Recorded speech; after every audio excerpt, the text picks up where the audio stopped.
Something that really bothers me, the number of people who are contributing to pensions and leaving thousands of pounds on the table every single year, thousands just sitting there, and they don't even know it. I've spent my whole life thinking about optimization, about getting every edge you can get in a system, not through cleverness or tricks, but through understanding the actual rules and using them properly. And pensions. Pensions are one of the greatest wealth building tools ever created, but most people are using them like a child uses a calculator. They press the buttons, but they don't understand what they're doing. Let me tell you what I mean. Most people in the UK are saving the bare minimum in their pensions. 3% from themselves, 5% from their employer, 8% total. That is it. That is what automatic enrollment set up. And that is where people stop thinking. But here is what they don't understand. 8% isn't enough. Not even close. The experts, the people who actually calculate these things, they say you need 12%, not 8. You know what that 4% gap means? That 4% difference between what you're saving and what you actually need, it is the difference between a moderate retirement and poverty, real poverty. The kind where you're eating beans out of a can at 75, but it gets worse, because even the people who are saving aren't maximizing what they get. High-rate taxpayers, people earning good money, they're missing out on billions, literally billions of pounds in tax relief every single year. Let me explain how this works. When you contribute to a pension, you get tax relief. That is the government's way of incentivizing you to save for your own retirement instead of relying on the state basic rate taxpayers. They pay 20% tax, so they get 20% relief automatically. But higher rate taxpayers, they pay 40% tax, 40%. And here is where it gets interesting. Some pension schemes, massive schemes like Nest that millions of people use, they only give you that 20% automatically. You have to claim the other 20% yourself through your tax return. And most people don't even know they need to do this. They have no idea, so they're leaving 20% of their pension contributions on the table. Every single year, I remember this woman, Alice Guy, she was talking about this in the video. She said people contact her all the time saying, "Oh my God, I watched your video and I just claimed 9,000 pounds. 9,000 pounds money they were owed, money they earned, just sitting there because they didn't know to ask for it." And you can go back 3 years. So if you're a higher rate taxpayer reading this right now and you've been contributing to a pension, stop what you're doing and check if you've been claiming your higher rate relief. It could be thousands, tens of thousands. Now, here is what you do with that money when you get it back. You don't go on vacation, you don't buy a car. You put it right back into your pension, right back in, and then you get tax relief on that too. Rinse and repeat. That is the phrase they used. Rinse and repeat. It is compound interest on steroids. You're not just compounding your returns, you're compounding your tax advantages. In terms of business mistakes that I've seen over a long lifetime, I would say that trying to minimize taxes too much is one of the great standard causes of really dumb mistakes. But that is about avoiding taxes through stupid schemes. This is different. This is taking advantage of tax relief that is already yours, that the government has already agreed to give you. It is not tax avoidance. It is not even tax optimization in the sneaky sense. It is just using the system as it was designed. Now let's talk about salary sacrifice. This is another area where people are leaving money on the table. Salary sacrifice works like this. Instead of taking your salary and then contributing to your pension from your after-tax income, you agree with your employer to reduce your salary and have that money go directly into your pension. Directly before it is ever counted as income. Why does this matter? Because you save on national insurance. National insurance, both employee and employer contributions. For a basic rate taxpayer, you're paying 8% national insurance. So if you put 100 pounds into your pension through salary sacrifice, you're actually only spending 92 pounds. You're getting an extra 8 pounds for free, for doing nothing except asking your employer to set it up. And some employers, not all of them, but some, they'll take the 15% they save on employer national insurance and put that into your pension too, 15%. Free money, just for asking. But you have to ask. Most employers won't volunteer this information. They're not going to come to you and say, "Hey, would you like some extra free money in your pension?" You have to bring it up. And here is what is interesting.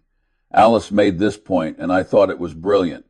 She said, tell your employer you won't do salary sacrifice unless they commit to giving you some of that national insurance saving. Hold them over a barrel because they're saving 15% when you do salary sacrifice. You can say, I'll opt in if half of that comes my way. Everyone wins. You get more in your pension.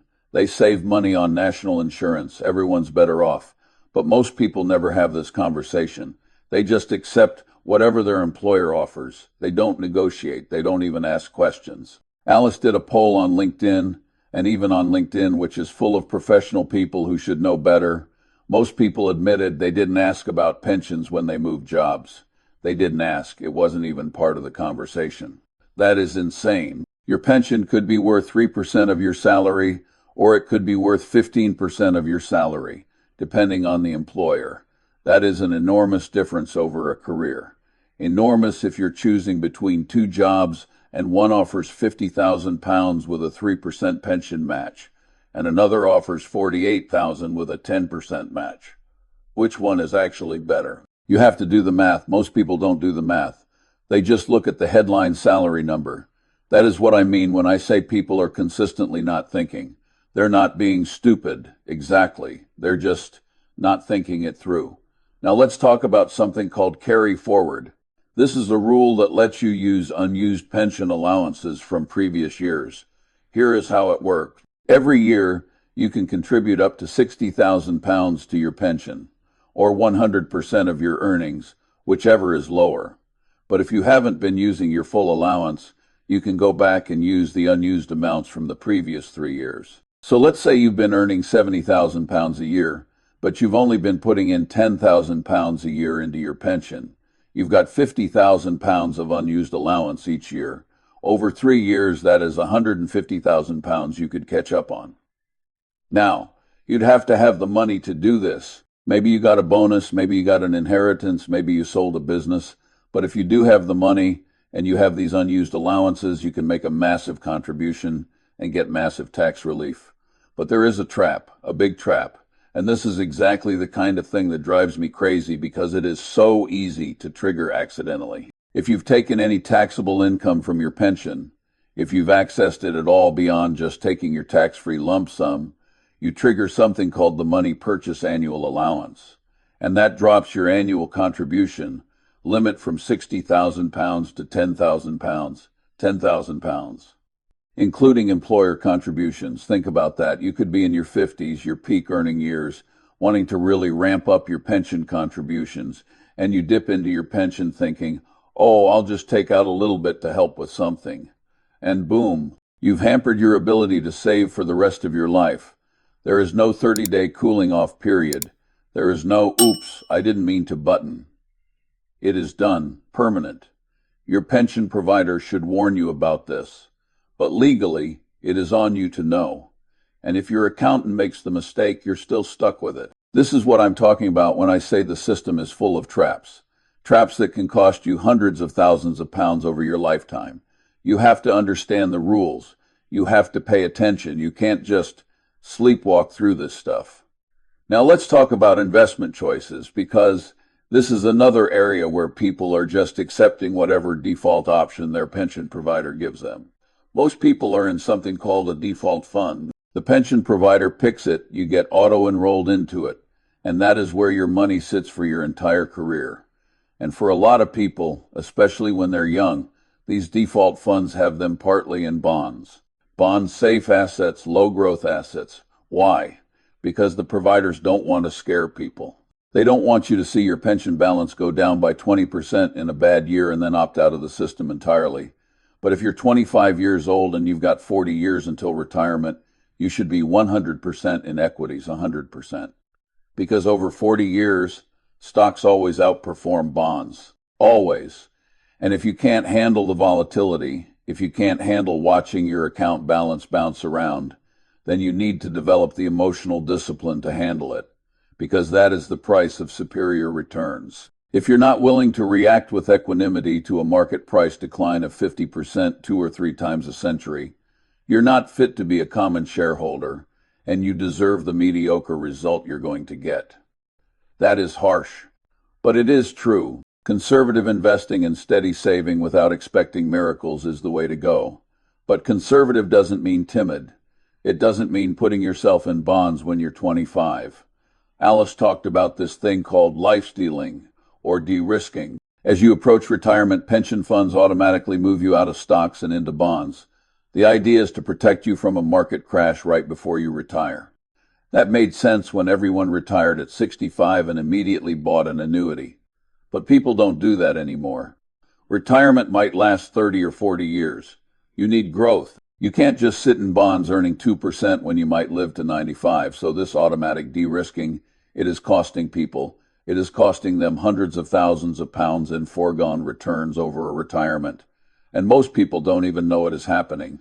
They just accept it because it is the default. There is something new coming in the UK called guided retirement products. The idea is that instead of just handing you your pot of money at retirement and saying good luck, pension providers will default you into a product that manages your money through retirement. That could be good, or it could be terrible. Depends entirely on how it is structured and what fees they charge. But the point is, you can't just outsource all your thinking to the system. You have to understand what is happening with your money. You have to look at it. You have to ask questions. Knowing what you don't know is more useful than being brilliant. And acknowledging what you don't know is the dawning of wisdom. So if you don't understand pensions, if you don't know what your fees are, if you don't know what you're invested in, if you don't know if you're claiming your full tax relief, then you need to figure that out today. Not next year today, because every year you wait is a year of compound interest you'll never get back. Every year you don't claim your higher rate tax relief is thousands of pounds you're leaving on the table. Every year you're in the wrong investments is returns you're giving up. It is waiting that helps you as an investor, and a lot of people just can't stand to wait. But you also can't wait to start. You have to start early. Start now, and then wait. Wait decades, let compound interest do its work. I remember when I was a young lawyer in Los Angeles. I didn't make much money. But I saved, I lived below my means. I put money away, and over time, decades, that money compounded. People don't understand compound interest. Einstein supposedly called it the eighth wonder of the world. And it is. But you have to give it time, you have to let it work.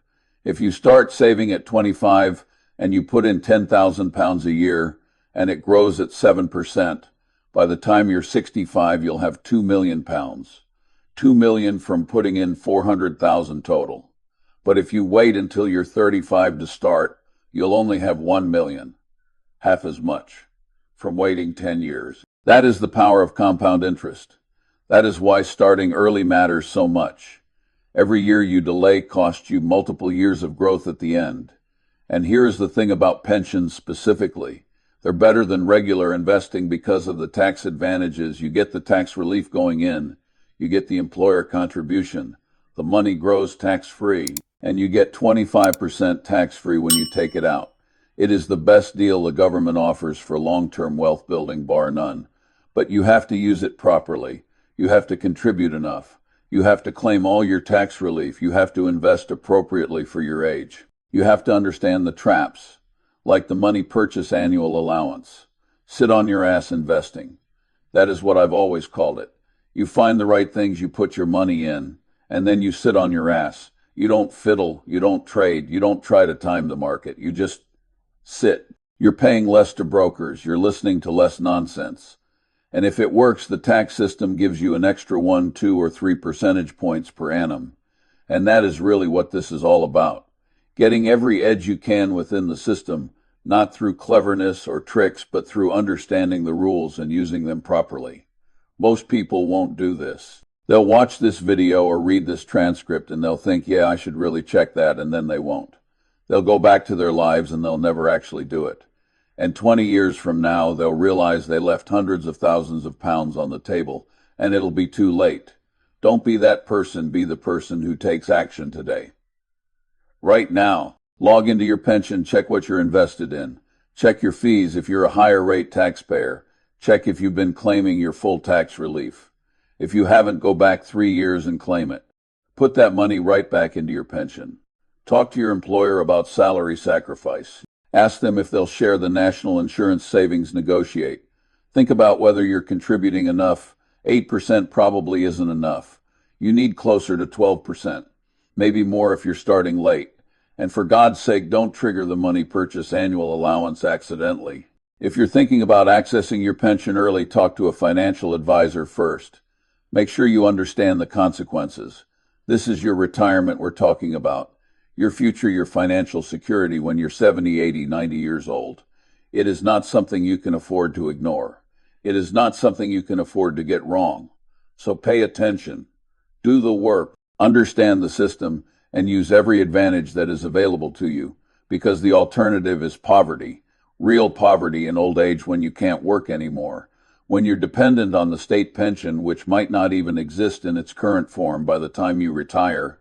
That is not a future anyone wants, but it is the future most people are heading toward, because they're not paying attention, because they're not taking action.